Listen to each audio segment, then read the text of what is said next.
Hello, everybody. We are going live again today. So thank you so much for being here. Whether you're listening live or you're watching this back, I'd just like to thank all of you because you keep showing up to these. So something must be going right. So thank you for everyone for your amazing words, your amazing comments. So today is going to be another incredible episode. We got Josh. He's just arrived already. He's straight into the room. So yeah, we got Josh Payne, my friend. Yeah, this guy is absolutely incredible. Like every time I hear him share or speak or yeah, just share his words of wisdom, I'm like, wow, like look, you're gonna find out for yourself. So there's enough for me talking about it. Let's get him up. So Josh, send me an invite or I'll invite you if I can. Here we go. Let's see what we can do. Yeah, tune in guys because every time, like I say, I hear Josh speak, I'm just amazed by his words of wisdom. Here he is. Whoa. What's up, my man? Josh, I'm good, my friend. How are you? I'm doing outstanding. Great to be on with you, Ryan. This is a long time coming, man. I'm excited Oh, for it.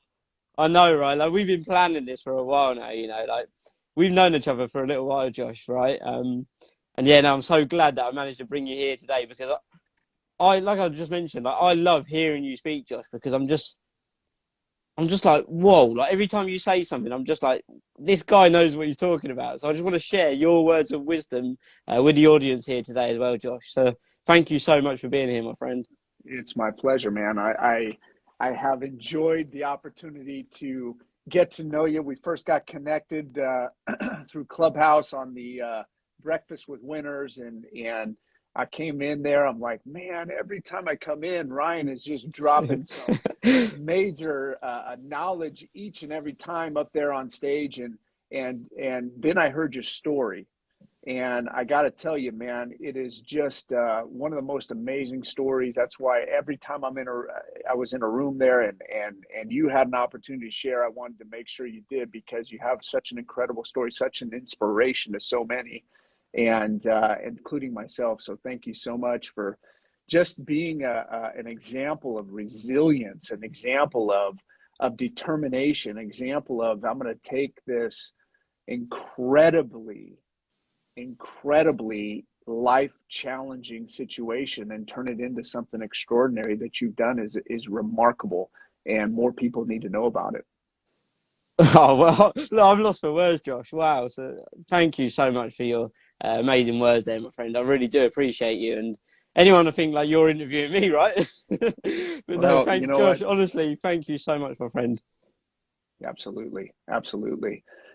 So So let's get into it, yeah, man. let's get into this. So everyone, we see a few faces in. So thank you everyone who's showed up so far. So just tune in, people. Stay tuned in because Josh is going to drop some bombs. So Josh, let's get kicking off. Let's get started, my friend. So could you then please explain a little bit about who you are and what you do? Maybe some of your, say, challenges growing up through, let's say, your 20s or teenage years. Yeah, a little bit about your past life. What maybe some of the jobs or experiences that you had whilst growing up, and what Uh, did you have to do in order to get you to where you are today? Absolutely. Well, growing up since I was 5 years old, my entire life revolved around playing professional baseball. And you couldn't find a picture, or I can't find a picture, digging through old pictures that I find that I don't have a baseball glove on, or a bat, or a ball, or out on the field. That was my life.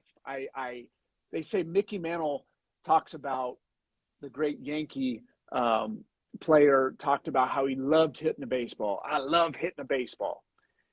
And that's how I grew up. There was nothing I wanted to do other than being on the baseball field.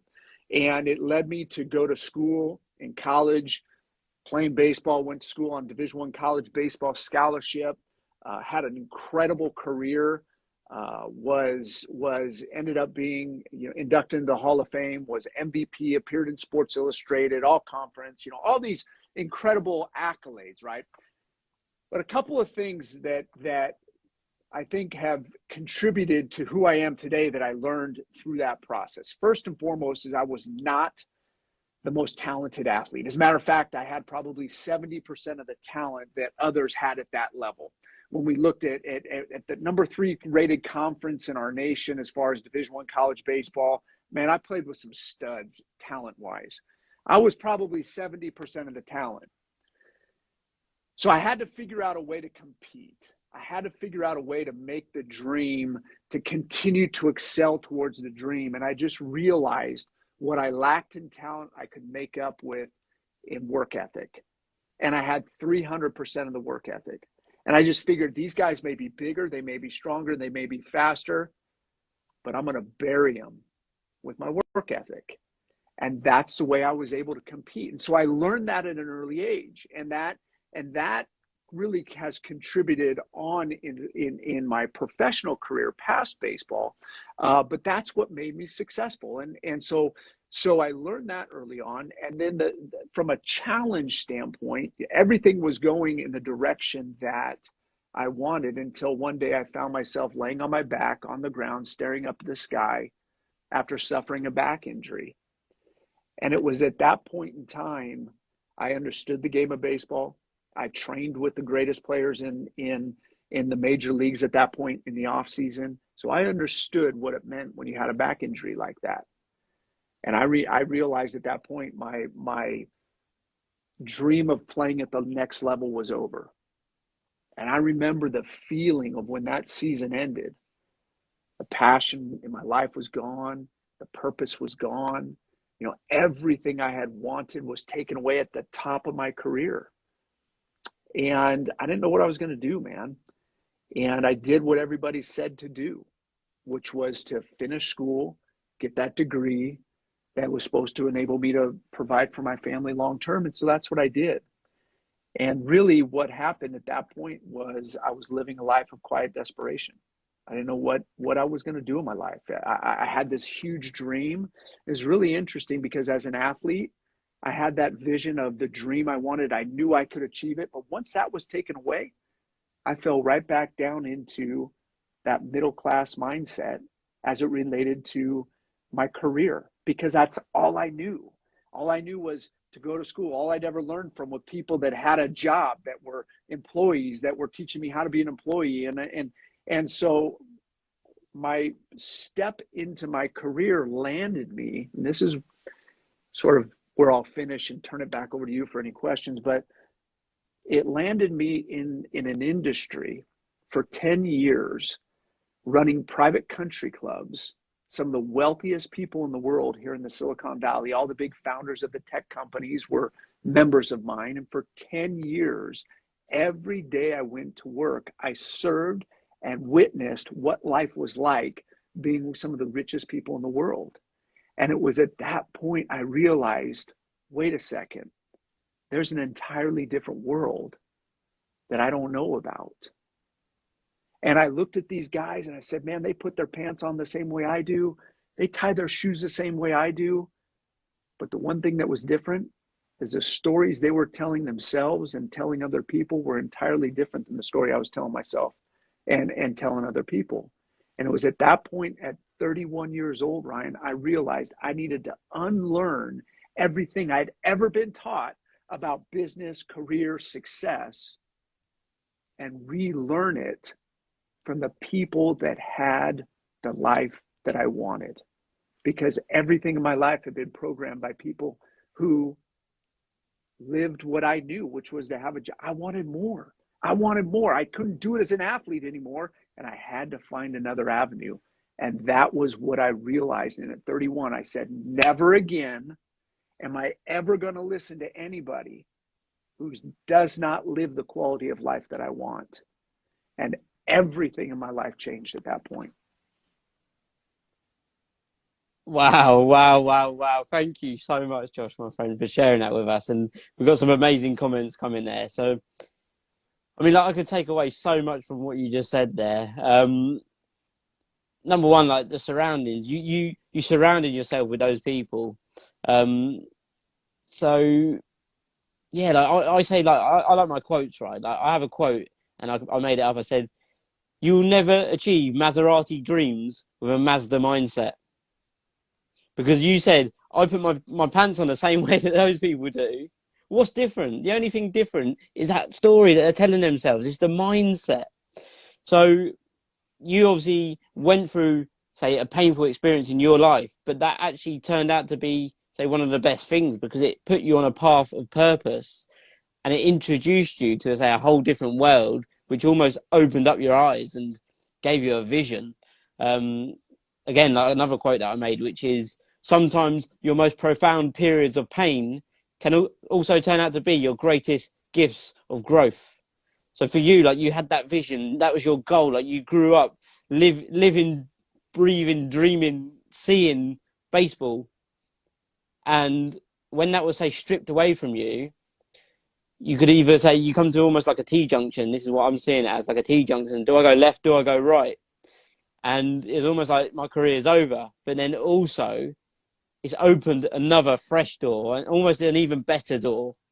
And you've gone down that route and you've managed to create something amazing. So, Josh, what I want to go back to is maybe the first thing that I heard you say, and I know how big you are on this as well, so I want you to share this with the people that are here today, is you said from a young age, you knew exactly what you wanted, that goal. You had a vision, you had a goal. So can you talk to us about your goal setting? Yeah, absolutely. You know, it's interesting you say that, because in my experience now in 14 years in business, training, developing people to get started in business, to move out of the 9 to 5 rat race that I was in and do the same thing I did, I am amazed at the number of people who have never, the vast majority, that have never clearly identified what it is that they want in life.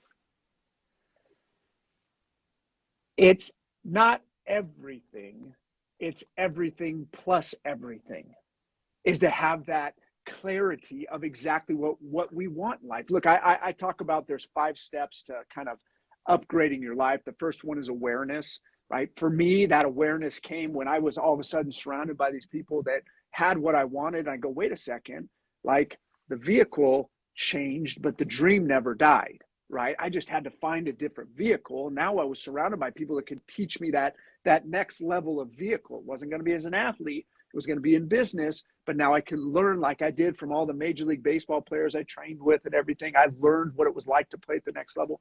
I learned that from the people in business. Once the awareness was there, I had to have clarity of what I wanted. And most people never clearly identify what they want. You know, Napoleon Hill wrote an entire book about it in Outwitting the Devil, called a concept called drifting, that he wrote an entire book about. And he said the number one separator between the successful and the unsuccessful is that the unsuccessful have no clearly defined definiteness of purpose. They just wander through life accepting whatever life's going to give to them with no clear definiteness of purpose, right? He said that the successful people, the non-drifters, have a crystal clear definiteness of purpose. He calls it in Think and Grow Rich, that clear, concise mental picture of exactly what they want.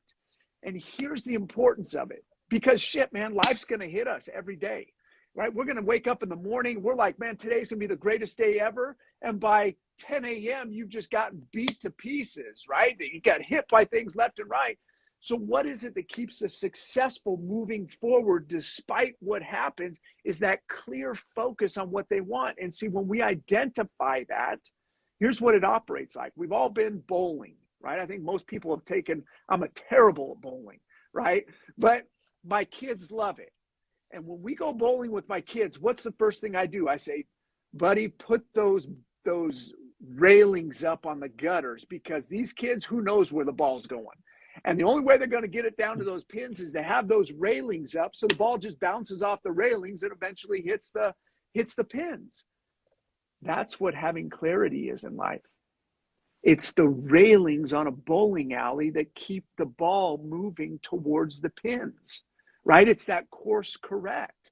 And so that clarity of knowing what you want is look, Yogi Berra says, if you don't know what you want, you might, or where you're going, you might end up somewhere else. Or Mark Twain says, I can help anybody get what they want. I just can't find anybody that knows what they want, right? I mean, so this is something, Brian, that's talked about by so many, yet so few have clearly identified what they want. You know, 3% of the United States, only 3%, there's 330 million people, which means just over 10 million people have written down clearly defined written goals. To take it a step further, less than 1% write their goals daily. So where do you start? Identify what you want. Become crystal clear on what you want. Commit it to paper. Commit it to paper. And write it daily. In the morning when you wake up, and at bed before you, or at night before you go to bed. And what does that do? That operates like the railings on a bowling alley. It's the course correct. It's what brings us back and keeps us centered towards where we're going. So we continue to put one foot in front of the other, one foot in front of the other. Why? Because we're moving towards the desired destination. Without that being identified, we're like Napoleon Hill says, we drift. And reality really is, and I'll turn it back to you, is that the second I stop writing my goals in the morning, I begin to drift. So what brings me back? What's the course correct? When I write them at night, gets me recentered. And then I sleep all night, and the subconscious mind works on it. I get up in the morning, I write them again, and it course corrects, and then I begin to drift all day. Well, what is it that's going to keep me from continuing to drift? I write my goals again. Boom, I'm right back on purpose, right? And that's how important I know clarity, knowing what you want. Because look, man, we all have desires. I wish I was further along. I always want more. That's the nature of an achiever. And what keeps us moving towards that? Being clearly defined, on having that clearly defined goal of exactly what we want. So we persevere through the ups and the downs, right? It's not an option to get knocked off. Why? Because I know where I'm going. Thanks again, Josh, so much. Like, seriously, wow. Like, what stood out to me there was a quote, and it says, if you don't know where you're going in life, any road will get you there. And the word that you mentioned was drifting. That really stood out to me. And the way that I look at it, Josh, is just imagine a boat out at sea, right? Yeah. And that boat's out at sea, but it's got no port of call, so it doesn't know where it's going. So it's going to be out there in the ocean somewhere, bobbing around, drifting. And at one point, it's either going to run out of fuel or it's going to become lost. And then it's just drifting and drifting and drifting. And at that point, it's down to the winds or the tide to take it to wherever it wants to go. For anyone that's listening to this, just realise that it's never too late to reset your sails, because it's the same winds that blow us all. So you need to have that clear direction of where you're going. But I love the way that you said about the bowling alley, right? The barriers come up and it just course corrects, because I believe the person without purpose will be distracted. They will be taken off their track by distractions, right? Because if they're going along and they haven't really got a clear goal,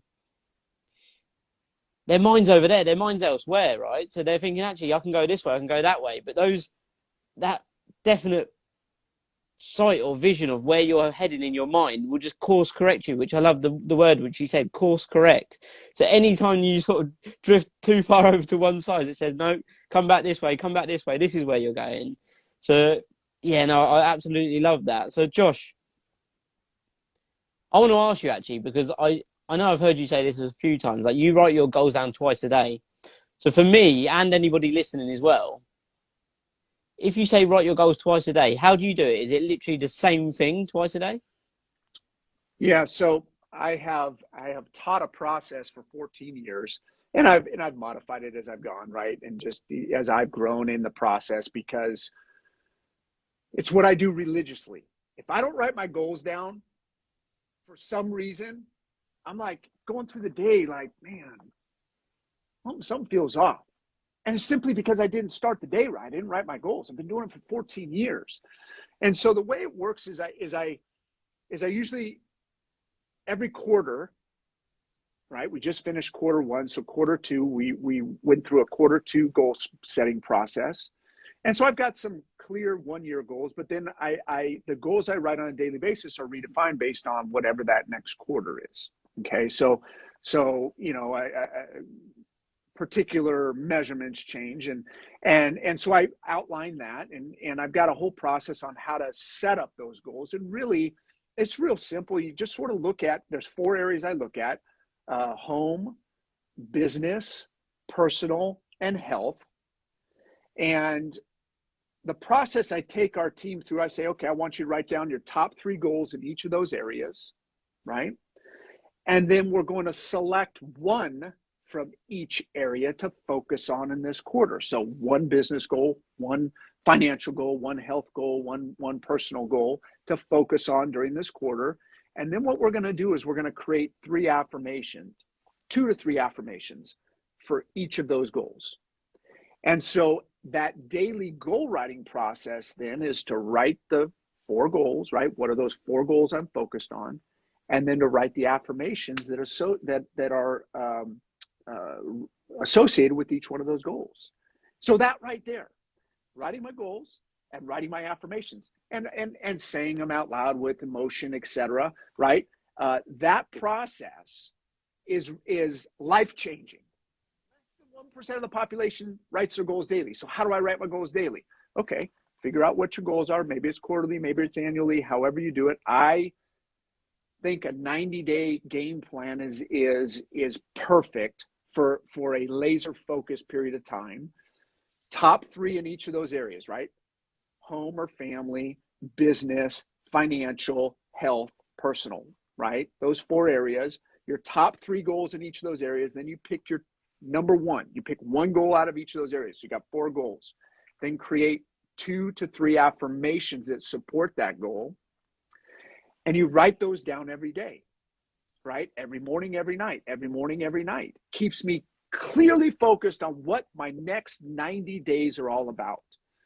And then after that, I simply write down, what am I grateful for? 3 things I'm grateful for, right? Every day, starting with an attitude of gratitude, right? It is impossible to have a negative mindset with a grateful heart, right? And so I write out what I'm grateful for.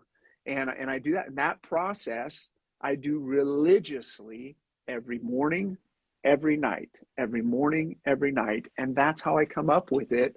And that's the course correct. It's like the autopilot on a plane, right? If a plane is flying from SFO, San Francisco, to London, it's going to spend 99% of the time off track. And what's going to happen? It's going to course correct. It's going to course correct it. And that's what enables it to land in London.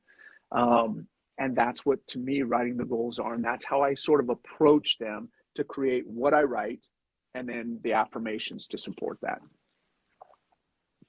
Man, that was incredible. Yeah, I'm sure many people are going to take a lot away from this there, Josh, and hopefully they're going to re-listen to this, because you just literally talked out a masterclass there on how to set goals. And yeah, I love everything that you said about there. So again, a few little things that I picked up. So yeah, what I was just thinking as well about that course correct, I just keep thinking of the course correct because it's so true. Like the way that you mentioned it about the plane, the bowling alley, like, because it is the purpose. The person without purpose will find pleasure in distractions. Like we all get so distracted by these little shiny penny syndromes, right? And we want to go over there or over there because we need to be very, very clear on where we're going. But you mentioned this earlier, actually, Josh, which was about almost being sort of dissatisfied. I like to call this positively dissatisfied, because we shouldn't ever say be comfortable or like, yeah, I feel okay, I've made it sort of thing. We should never say those words, I've made it, because progress equals happiness. So I believe in life that we should be positively dissatisfied, which means grateful for where you currently are, but excited for where you're going. And with a goal setting, Josh, I set my goals. I literally have, say, a lifetime goal, and this is a big, audacious goal. This goal I may never potentially ever reach, but it keeps me, say, getting up in the morning and waking up and trying to head towards this big, big, audacious goal. And I like to see this as, say, the horizon. So just imagine the horizon, like the closer that you get to it, the further that it keeps moving away. But that gets you up in the morning. It makes you want to jump out of bed and say, right, I'm going to go after this.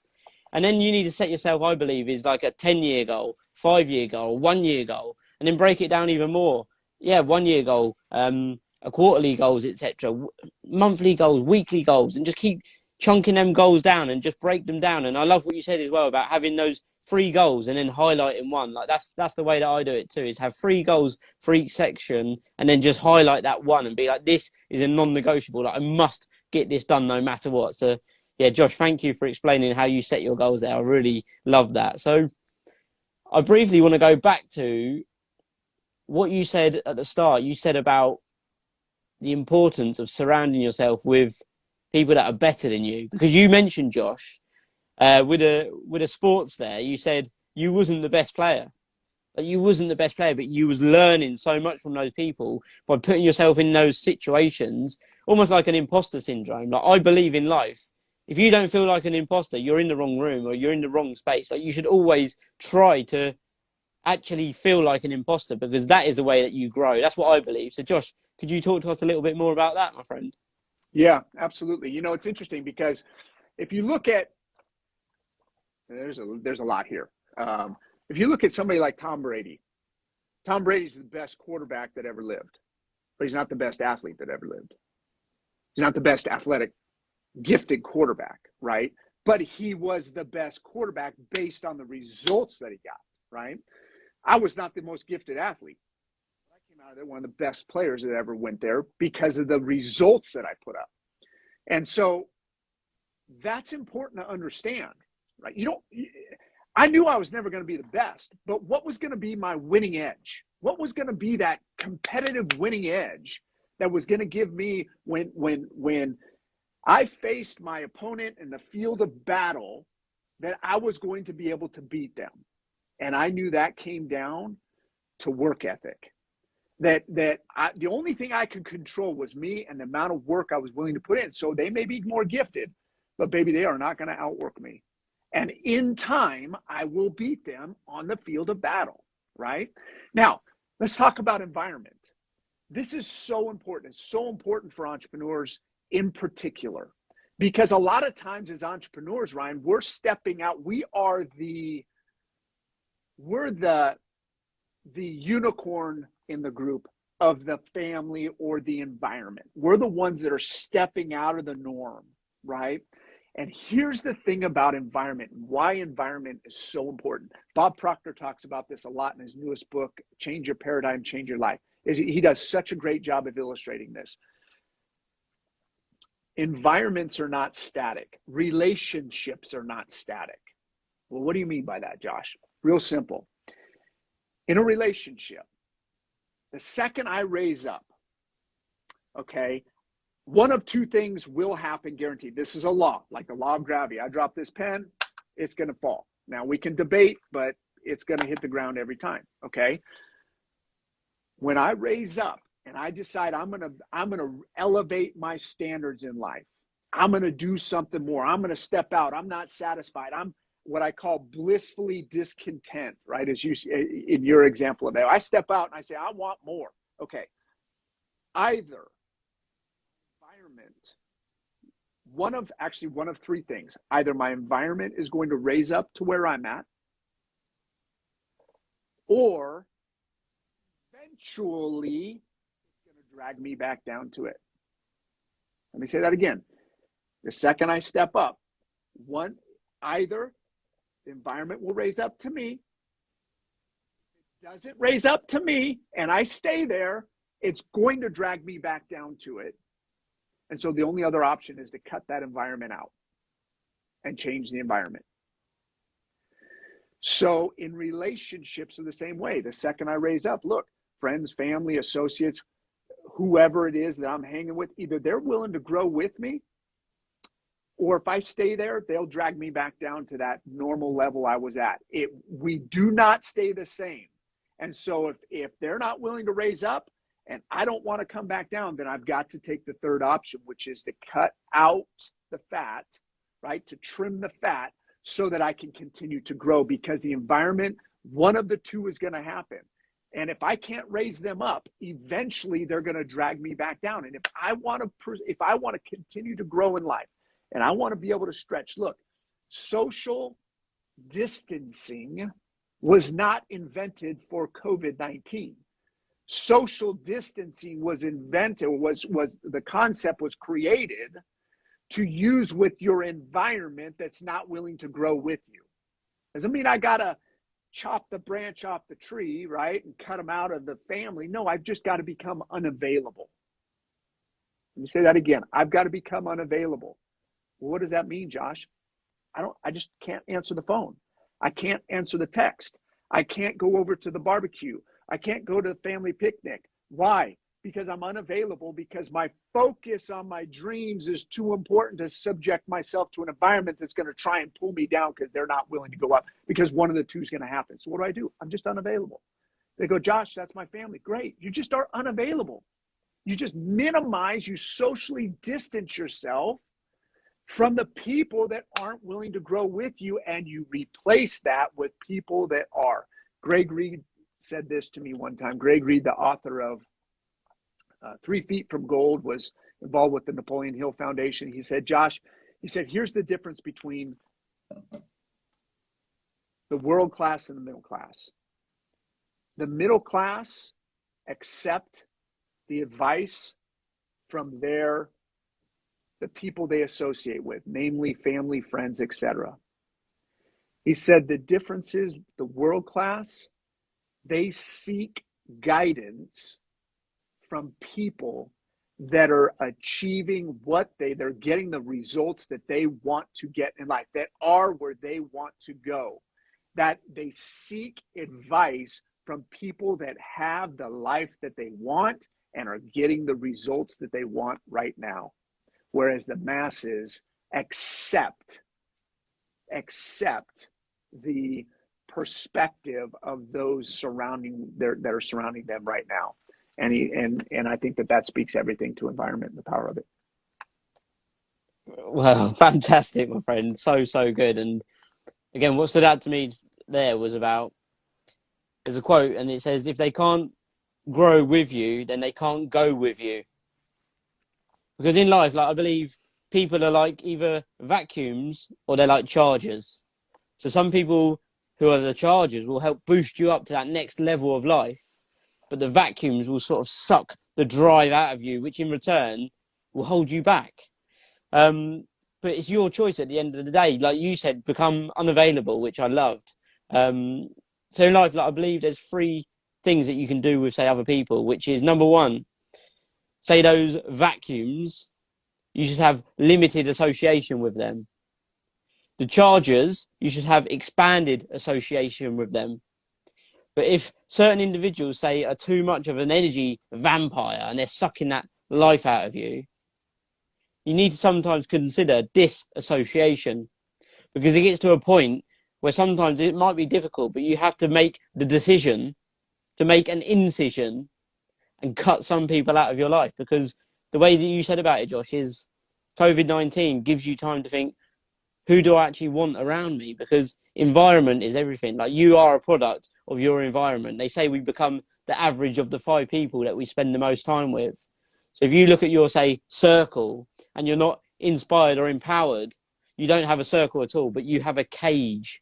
So you need to make that decision to find new associations, because environment is everything. So, yeah, no, thank you so much for sharing that with us, Josh. So, leading on to this, after your amazing shares there, I want to sort of come on the sort of downside of the hill here of this episode today. So, Josh, I have 5 specific questions that I ask all of my guests. So if you're happy to go through some of the questions, I'd love to fire them out to you, Josh.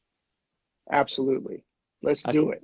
Okay, amazing. So, guys, tune into this, because this is one of the best bits. So what I want to start with, Josh, is the question, what is the best piece of advice that you have ever received, and why? If somebody does not have the exact quality of life that you want, you must not listen to them. For if you do, you're going to get more of the results that they've already gotten. And I think that that's so important, Ryan, because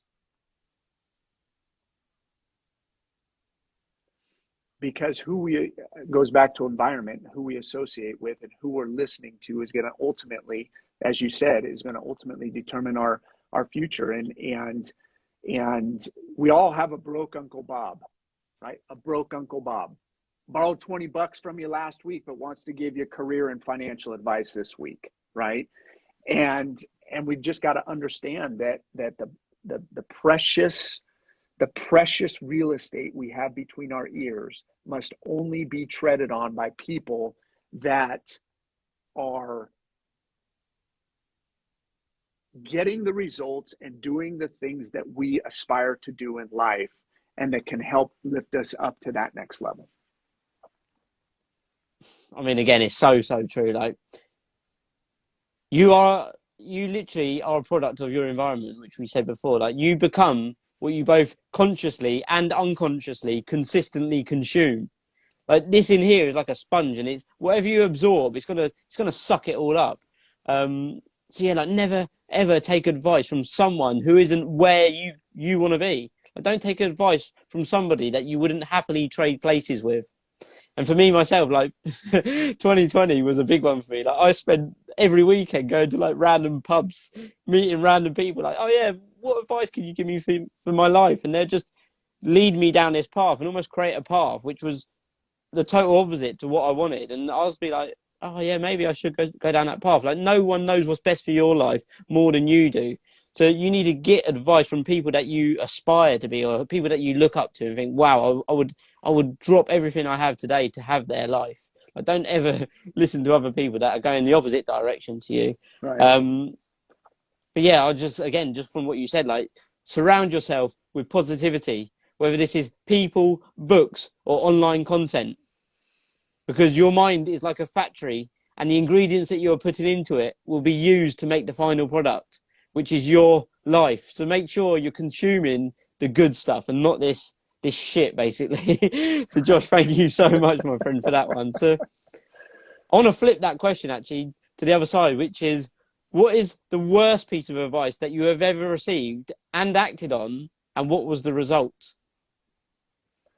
Worst piece of advice I've ever received is that education has anything to do with making money. Education equals knowledge, but there's a lot of broke derelicts out there, right? There's a lot of educated broke people out there. And I just realized that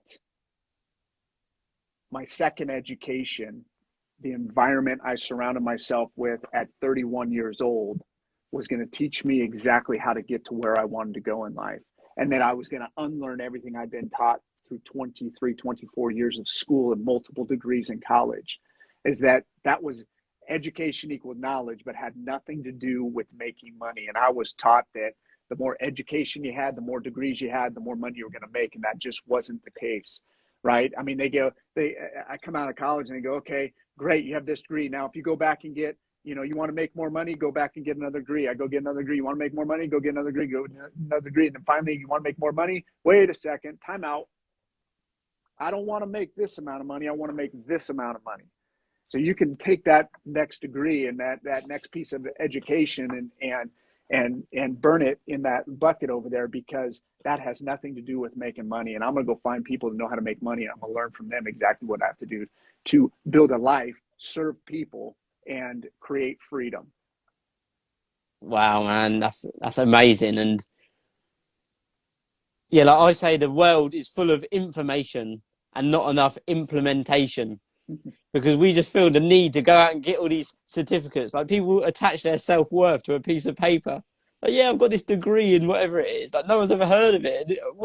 How's it gonna serve you in your life to actually live in the real world? Like, people are living in this fantasy world with a piece of paper. Like, listen, if anyone's listening today and you maybe got bad grades at school, or you failed exams in your life, that doesn't mean that you can never go on to achieving everything that you've ever dreamed and desired to achieve, because there's so many people out there that are living proof of it. So Josh, thank you so much. And that leads me on actually to the next question, which would be, I know you mentioned it there, what is, say, the main, or what is the main thing that you had to unlearn throughout, say, growing up? I had to unlearn the linear way of thinking about making money, which was that a job, being an employee, was going to enable me to live the life that I wanted. And I had to relearn the idea of being paid based on profits, not wages. Well, what does that mean? The world of being a business owner, the world of entrepreneurship. Because see, here's what happened. I had a defining moment. I was having lunch with a guy who was a member, young entrepreneur, very successful, had exited a couple of companies here in the Silicone Valley, was loaded, right? Had built another company. And he said to me, he said, I'm trying to make sure I get this right. He said, Josh, goes, you're incredibly talented at what you do and running the country club and just, basically creating an experience for our members when they came there. He said, but if you continue to do it the way you're doing it, you'll never have what we have. And that was a gut punch because at the time, I was still in that process of unlearning the what I had been taught, right? So I still was in that thinking of career, job, etc. And he said, look, Josh, he said, you've got to understand this. He said, there's 350 members at this club.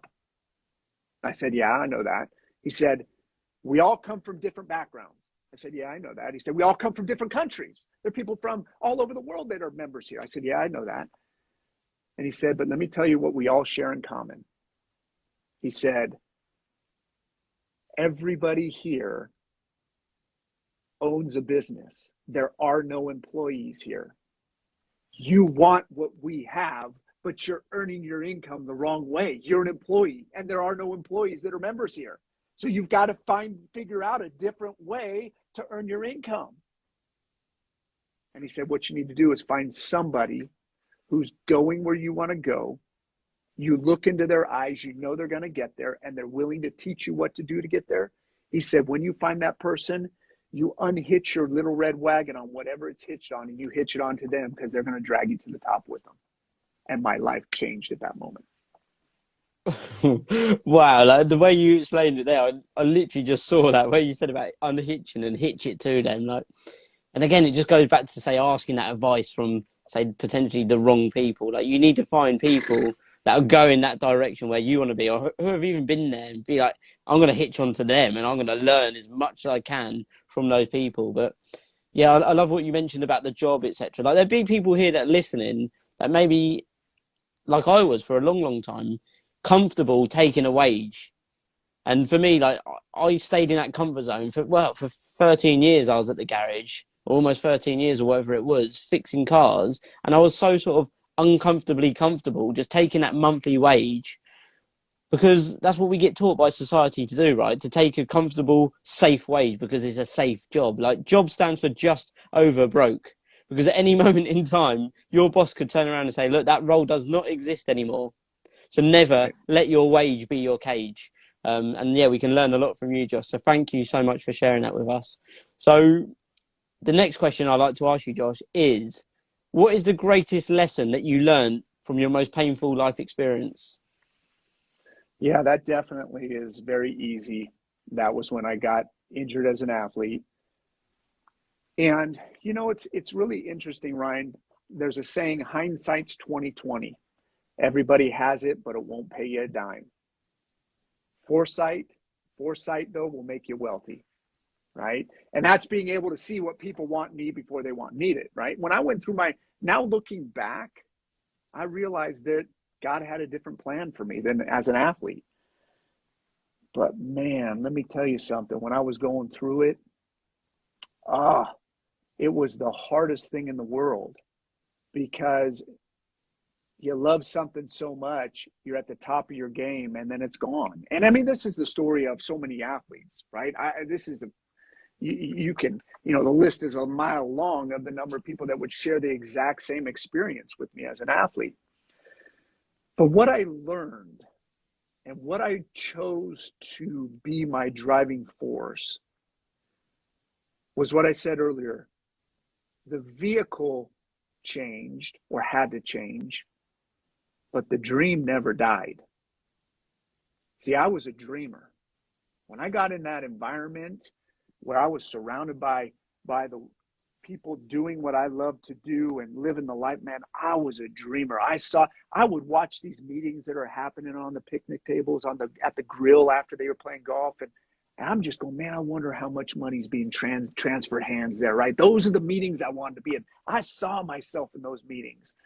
So by understanding that I was not going to lose the dream, that I was going to pick myself up, I was going to dust myself off, and I was going to figure out how I could go out there and make it happen in a different vehicle. I just had no idea what it was going to be. I had no idea it was going to be in the money industry. But I just knew that, look, I've done it once, and I can take that thread of success in my fabric of life as an athlete, and I can use that to find what the next success is going to be, and let that be the driving force to fulfill my dream in life, my goals and dreams for my family. And that's what I used, man. And so looking back now, I can go, you know what? God had a bigger purpose for me than just being an athlete. He wanted me to have more direct effect on more people, in helping more people have the same success that we've been able to build. That's what he wanted for us. And that's why that event happened. And so, man, there's just times in life when you go through it, you got to put faith in the process. That's what I've learned. I've put faith in the process, that there's a plan, and I've just got to keep pushing forward with total faith that what I want's already on its way. And if I do the right things long enough, success is inevitable. Wow, once again, just your words, Josh, are incredible, my friend. So, like faith for me, like faith, it stands for find answers in the heart, because everything is on the way and nothing is ever in the way. Like the only things that are in the way is what we the roadblocks that we make in our mind, you know. But also, like you have to let go of the good in order to get the great, right?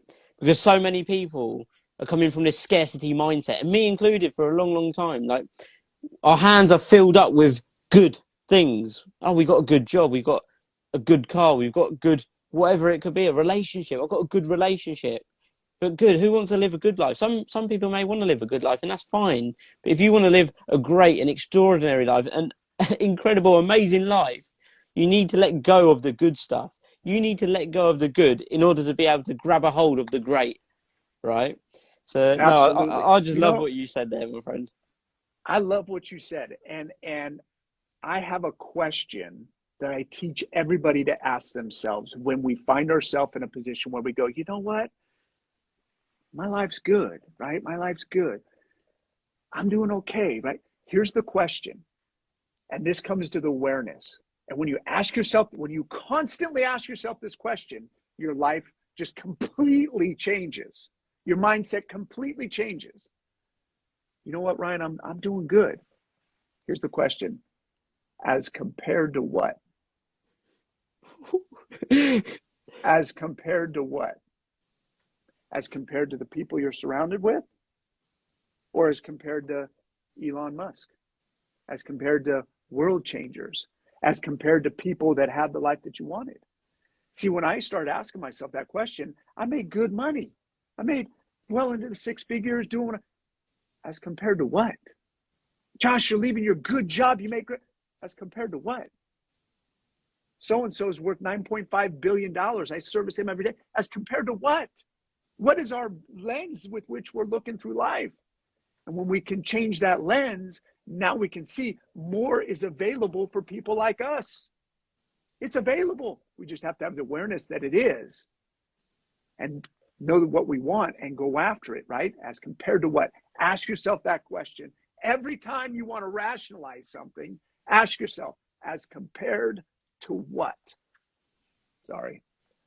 Don't ever be sorry. That was amazing. Like, wow, like, I've never even thought of it that way. So, I mean, I've taken a lot away from there too, as compared to what I've never ever even thought or considered that. So, I mean, that is so powerful. And yeah, I'll just say to anyone listening, don't ever let good enough be good enough, right? And that question there, as compared to what, is so fantastic. So, Josh, thank you so much for sharing that with us. So that leads us on to the final question as we wrap up now. So, Josh, the final question would be, knowing what you know now, what one piece of advice would you give to your younger self? You know, I'm going to take the one piece of advice and I'm going to break it into 3 bullet points, and they all tie together. And this is how I try and live my life today. The first is to understand the value and the power of mentorship. Find somebody who has what you want or is going where you want to go, is willing to teach you how to get there. And when you do, unhitch that little red wagon onto them, right? So the power of mentorship. Number 2 is a quote by my favorite author, Tim Grover, that says, you don't have to love the work. Too many people, especially through our educational systems, are taught to think about, what do you want to be in life? What do you want to do in life? No, that's out of order. The first question is, what do you want in life? What are your goals in life? Now let's find a vehicle that will enable you to accomplish those goals. Because I can love underwater basket weaving, Ryan, but an underwater basket weaving is not going to get me to my goals and dreams. I can have a passion for underwater basket weaving, but it's not going to allow me to accomplish the dreams I have for my family. So I got to identify the dreams, okay? And then understand that you can love the work, or excuse me, you don't have to love the work. You just have to crave the end result so intensely that the work you have to do to get it becomes irrelevant. Let me say that again. Tim Grover says this in his book, Relentless. You don't have to love the work. You just have to crave the end result so intensely that the work it takes to get there becomes irrelevant. So number 1, find a mentor. Number 2, be willing to do what it takes to accomplish your dreams. And number 3 is to serve people. I believe we were put on this planet to serve our brothers and sisters. And I believe that if we are not earning the income we want or having the impact we want, it comes back to one thing: to analyze the quality and the relevance of the service I'm providing to others. And if I want to make more money, I simply need to serve more people and solve bigger problems. And those would be the 3 things. If I go back and tell myself, when I was laying there on the ground, staring up at the sky after going through a back injury, knowing my dream was over as an athlete, if somebody whispered that into my ear, those 3 things: find a mentor, understand you don't have to love the work, you have to crave the end result so intensely the work becomes irrelevant, and to serve people. And the quality of the life I'm going to live is going to be defined by the number of problems I solve for others and the size of those problems and the frequency with which I can solve them to make other people's lives better, in which case we will be rewarded for that. Wow. Again, I mean, that is so, so important. Like I say, make money the result of what you do and not the reason why you do it. Like, if you go out there to serve and help other people, the law of the universe, like, you will be paid as a byproduct based on the amount of value you provide to that community, that individual, that to the world. Basically, you will be paid at some point or another. But I say, like, any goal in life needs 3 things: it needs direction, action, and time. Because so many people fold whilst they're still unfolding. I heard Tim Story say that: never fold whilst unfolding. So Josh, thank you so, so much, my friend, for today. I've really enjoyed this episode. I can see you're writing stuff down now still, haven't you? You've been writing through this episode. Josh, people, like, guys, everyone that's been here, I'm sure so many people have taken a lot away from this. And Josh, how can anybody say that's listened or will listen to this follow you, follow your journey, connect with you and support you in any way? What's the best way for somebody to do that, Josh? Yeah, you reach out, follow me on Instagram here, TikTok, all the handles are the same, at Josh B. Payne.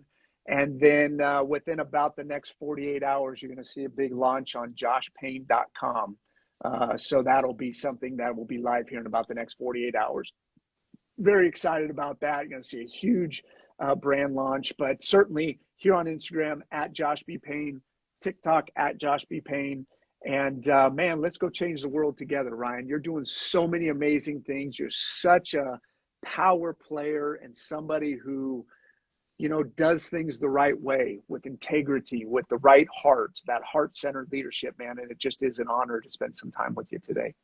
From across the pond, my friend. Josh, thank you so much. I really appreciate it. And likewise as well, like you inspire me so much. And again, I said it at the start, I'll say it again, like every time that I hear you speak, like the passion that you put into it, like I just get so inspired, and you said so much. I can't wait to re-listen to this episode and re-watch this episode. So Josh, thank you so much. Everybody that's come on as well, thank you so much. And yeah, Josh, I'll see you on the other side, my friend. Sounds great, my brother. Thank you so much. Cheers, Josh. You're amazing. Cheers, my friend. Cheers, everybody. Bye-bye.